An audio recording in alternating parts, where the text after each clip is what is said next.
Adventures in Serbia and Kosovo. So I travelled in the summer around the Balkans. For my Serbia leg of the trip, I arrived from Ljubljana, which is on the other side of, I forget the name of the river, but it's near Srebrenica in Bosnia. And I finished my trip in Pristina, Kosovo, where I got a border crossing to North Macedonia after that. If you enjoy this video, don't forget to like and subscribe. There's a high percentage of you who watch the videos who aren't subscribed, so if you enjoy the video, like and subscribe, because it means a lot to me. The Serbian border probably had the strictest customs I've ever experienced on any border crossing abroad. Young border officer was friendly enough to me though at the Serbian port, asked me general questions like what I was here for, what was planned to visit, the general stuff. However, beside him was an older border guard, and next thing you know, they're arguing between each other, so the older gentleman kept on gazing at me suspiciously, and they were definitely talking about me when they were arguing. That said, it was probably rare for a random British tourist on his own to cross this random land border in rural Bosnia and Serbia.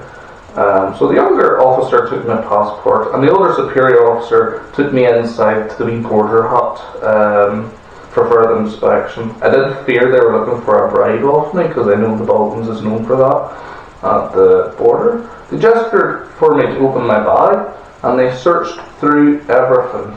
I had to explain to them what every item was, from clothing to tablets.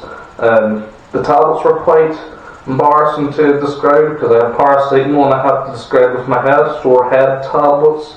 I also had to describe sore stomach tablets for toilet, for bad head, things like that. But they understood what was on about with a seal of approval, so that was at least handy. The younger officer then stamped my passport, handed it over to me, and I replied with a courtesy "Hvala" in their language, meaning thank you, in an attempt to sort of make them happy. Once crossing the river into Serbia proper, the weather changed completely. Clouds started appearing and couldn't handle the fact that I entered a new country, and literally screamed thunder and a massive slap of rain came this way to me. It wasn't just any rain. It was the sort of rain where your feet get soaking, absolutely soaking. My hair is soaking, everything was drenched, in inches of rain. I was getting desperate walking to the closest town of Ljubljana. So cars were driving past me, splashing me with water, and I was putting my thumb out to try to get a ride into the town with no success. I walked past a local teenager who was going the opposite direction, and we looked at each other in the same sort of body language, and we couldn't help but smile at the fact that we were experiencing such terrible damp luck. After that horrendous walk in the rain, I finally made it to the Ljubljana bus station. The bus station had brutal characteristics unchanged from the times of Yugoslavia. A grey concrete exterior with an interior of yellow tiled panels. Walked up to the ticket kiosk, completely soaked, and asked for a ticket to Belgrade, the capital of Serbia. Lacking Serbian dinars, I handed them a euro note, which the bus attendant accepted. She then began to hand me a receipt, and the ticket that I could only describe as a scroll by how long it was. It was like really, really long. Plus I had to try to translate the details of my ticket, and it was really hard to guess where the actual timing was. So I had to sit down for a good 10 minutes to see the timing of when my bus would arrive.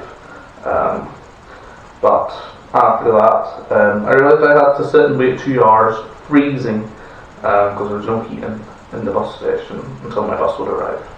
I was drenched to the bone. I stripped off my jumper and hung it on one of the benches, and the water just created a massive puddle below the jumper, which I was trying to dry off. It was horrible, absolutely horrible.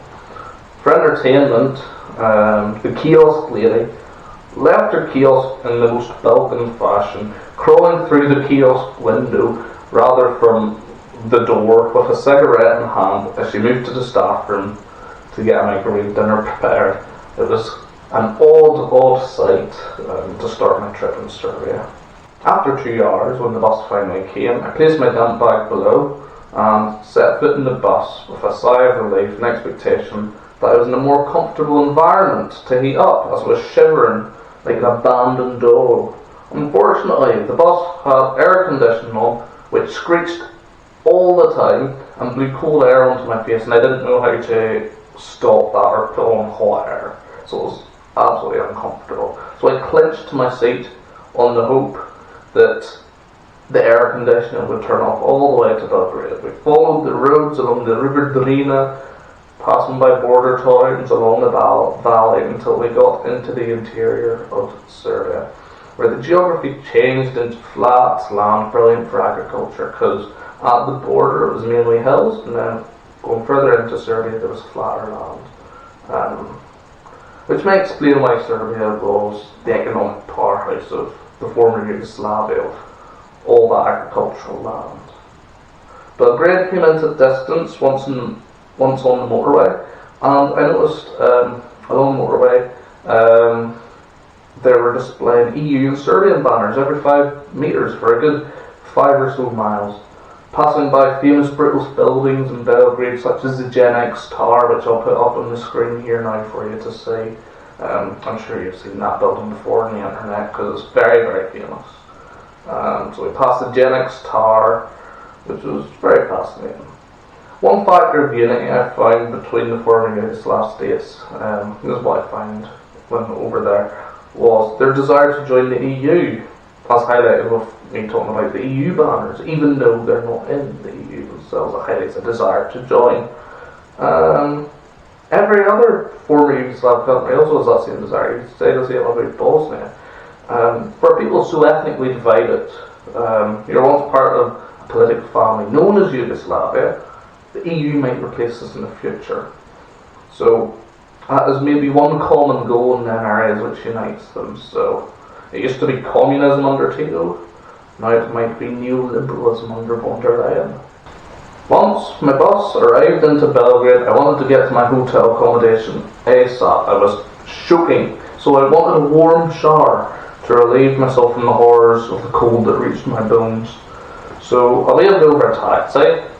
I asked roughly how much it would be for a 10-minute ride to the hostel. It was a hostel. 20 euros worth in Serbian dinars.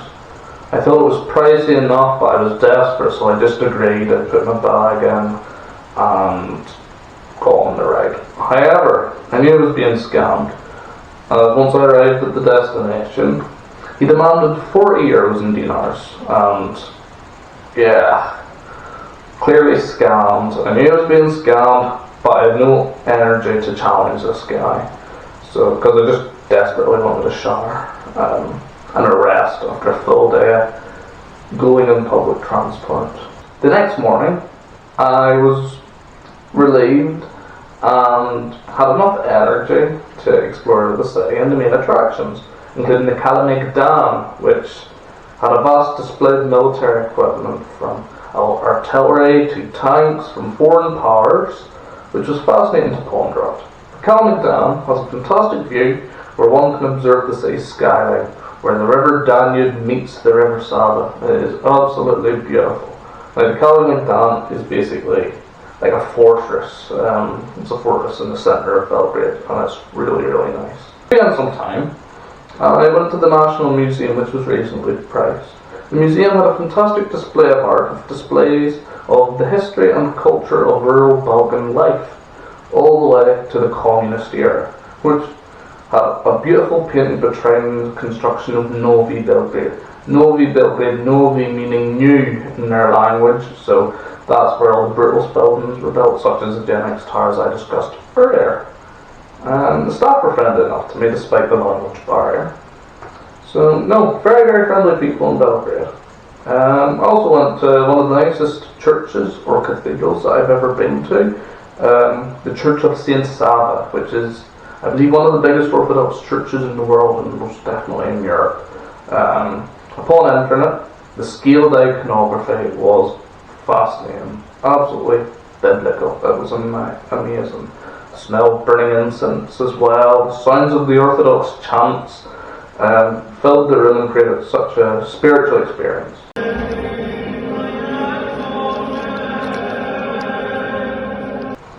A little bit of souvenir shopping as well on the walk home back to the accommodation, and I walked past a traditional dancing performance, which was very nice to see, and it's nice to immerse yourself into the culture and seeing such traditional things like their dances and music. To describe Belgrade in a single word, it would be strong. I think strong is the best word to describe Belgrade. It gives off a bold impression of its architecture and culture, with a people who are modest and conservative. Most definitely you can see that in the way they dress in the streets. I have the impression that Belgrade gives off subtle Moscow vibes as a result of my conclusion in the city.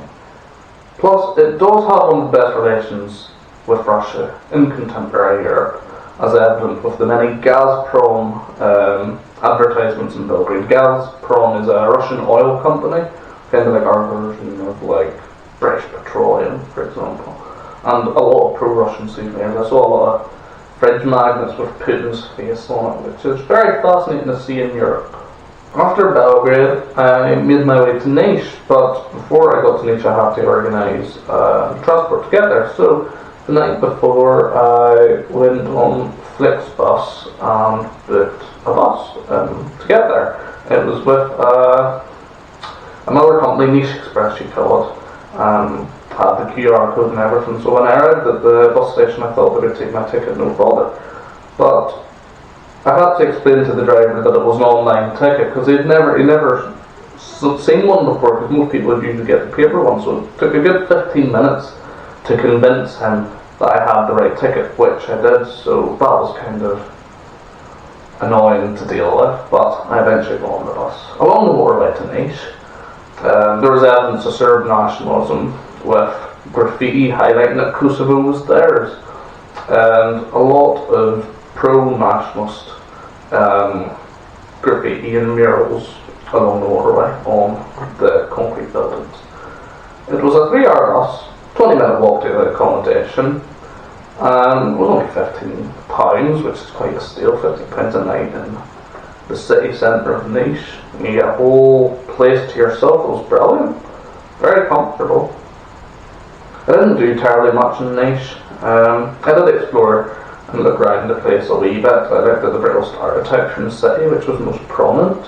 However, Ottoman influences were also noticeable in terms of the architecture of many of the buildings.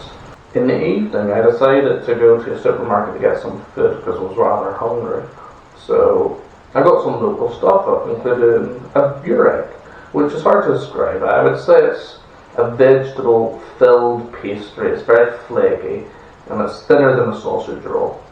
Unfortunately, it didn't agree with my stomach, and when I woke up in the morning, I had a really, really bad tummy ache, and I was getting a bus like a few hours after that. So I was desperate, so I took some of the sore stomach tablets that the Serbian guards were so intrigued about at the border. The bus to Kosovo from Niš was a mere minivan with a friendly bus driver. That's the thing, the bus drivers are friendly enough in the Balkans. A few young fellows in the bus were intrigued about my passport when they saw that it was British. Out of excitement, they said in good English, "No way you're from the UK." I had, from this conversation, the impression that they were Albanian Kosovars, as I do not think the Serbs would be as warming as a result of naval intervention against ethnic Serb Kosovars. The journey was short but bumpy, as the road conditions degraded into potholes once we were out in Niš. We passed by a few factories, which were Chinese owned, as indicated by the flag outside of the factory. And this is important to analyse, as once we passed the border, there were a plethora of US flags and a few US firms. Everything began to feel American, including the roads we drove on. This contrast of Chinese and US influence highlights Serb and Kosovar loyalties.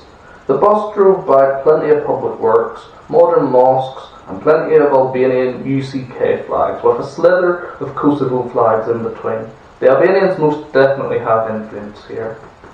Arriving into Pristina, the climate was noticeably warmer and drier compared to Serbia, but welcoming all the same. The city itself is busy enough but lacks tourists. That said, there are a few nice sightseeing areas I wanted to see. One including the Bill Clinton statue and Bill Clinton Boulevard, which is the main street in Pristina. It's basically the Oxford Street of Kosovo. There's also a Tony Blair Street as well in Pristina. So it's clear the Western influence has been welcomed by the Albanian Kosovars at least. The Catholic Mother Teresa Cathedral is also a nice addition to the city, yet the Orthodox Church of Christ the Saviour remains controversially abandoned, which the Serb population regard as a form of ethnic exclusion, as plans have been made to build a university on the site, thus demolishing it. The unfinished church itself is a landmark in my opinion, as someone who finds analysing ethnic peoples massively interesting. Other than these sites, I couldn't find anything else interesting enough to take time to, as it's a small enough city.